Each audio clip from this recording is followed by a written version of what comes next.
TRS నాయకులకు నిద్ర పడతలేదు, బీజేపీ నాయకులకు నిద్ర పడతలేదు. ఎందుకంటే కాంగ్రెస్ పార్టీ ప్రజల కలలను నిజం చేస్తుంది. అదే బీఆర్ఎస్ పార్టీ 10 సంవత్సరాల కాలంలో 7 లక్షల కోట్ల అప్పులు చేసింది. 70,000 కోట్లు అప్పులకు వడ్డీలు కట్టే పరిస్థితి ప్రతి సంవత్సరానికి ఇచ్చింది. ఇది బీఆర్ఎస్ బీజేపీ పాలనలో మనకు వచ్చింది.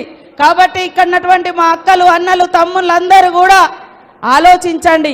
ఇవాళ మరొక గొప్ప పథకానికి ఇవాళ రాముని సన్నిధిలో, భద్రాది రాముని సన్నిధిలో శ్రీకారం చుట్టడం జరిగింది.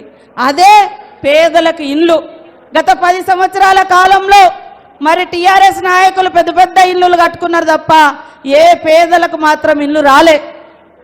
ఈరోజు ఇంత అప్పులున్నా ప్రతి సంవత్సరం మరి తెచ్చిన అప్పులకు 70,000 కోట్ల రూపాయల వడ్డీ కట్టాల్సినటువంటి భారం ఉన్నా కాంగ్రెస్ ప్రభుత్వం మీద ఇవాళ ప్రజల కళ్ళల్లో ఆనందం చూడాలి, ప్రజలు నిల్వ నీడనివ్వాలి, ఉపాధి దొరకాలని ఇవాళ 5 లక్షలతోటి ఇందిరమ్మ ఇళ్ళ పథకం కూడా మన ఇవాళ భద్రాద్రి కొత్తగూడెంలోని మరి భద్రాద్రి రాముని సన్నిధిలో సీఎం రేవంత్ రెడ్డి గారి ఆధ్వర్యంలో మనం అందరం కూడా ఓపెన్ చేసుకోవడం ప్రారంభించుకోవడం జరిగింది.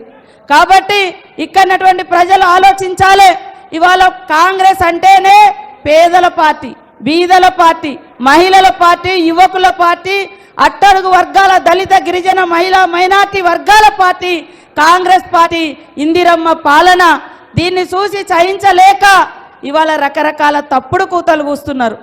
ఇవాళ మరి సీఎం రేవంత్ రెడ్డి గారిని కనీసం గౌరవం ఇవ్వకుండా ఇష్టానుసారంగా కేటీఆర్ అంటే మరి ఏం పేరో మీకు తెలుసు, అది ఎవరి పేరు.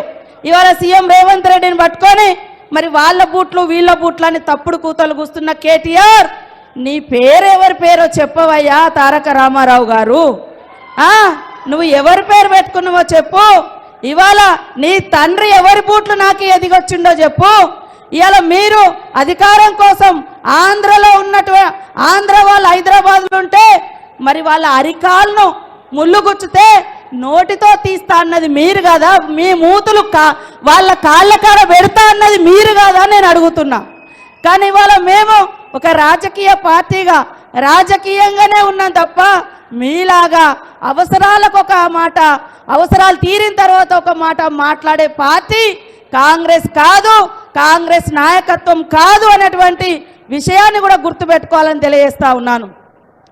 గత 10 సంవత్సరాలు ఇంటికో ఉద్యోగమని ఉద్యమ కాలంలో చెప్పి మరి తెలంగాణ వచ్చిన తర్వాత కేవలం వాళ్ళింట మాత్రమే అన్ని పదవులు పొంది ఓడిపోతే కూడా మళ్ళీ దొడ్డిదారిన వచ్చి పదవులలో ఉన్నది వాళ్ళు.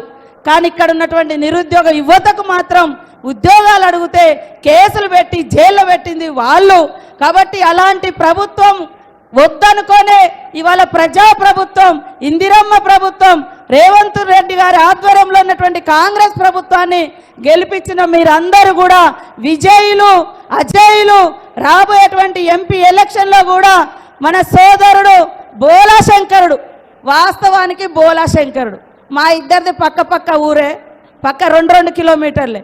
ఆయన అధికారంలో ఉన్నప్పుడు ప్రతి ఊరికి ఇవాళ ఏరియా హాస్పిటళ్ళు, బ్రిడ్జీలు, రోడ్లు, అంగన్వాడీ స్కూళ్ళు, model schools, Kasturba schools, Eklavya schools అన్నీ కూడా అప్పుడు సోనియమ్మ నాయకత్వంలో బలరాం నాయక్ గారు కేంద్ర మంత్రిగా ఉన్నప్పుడు తీసుకొచ్చినటువంటి విషయం మర్చిపోవద్దని తెలియజేస్తూ చేతి గుర్తుకు ఓటేసి ఈ ప్రభుత్వాన్ని మరింత బలోపేతం చేయాలని కోరుకుంటూ అందరికీ నమస్కారాలు. జై కాంగ్రెస్, జై కాంగ్రెస్, జై సోనియమ్మ, జై మల్లికార్జున్ ఖర్గే, జై రాహుల్ గాంధీ, జై రేవంత్ రెడ్డి, జై కాంగ్రెస్.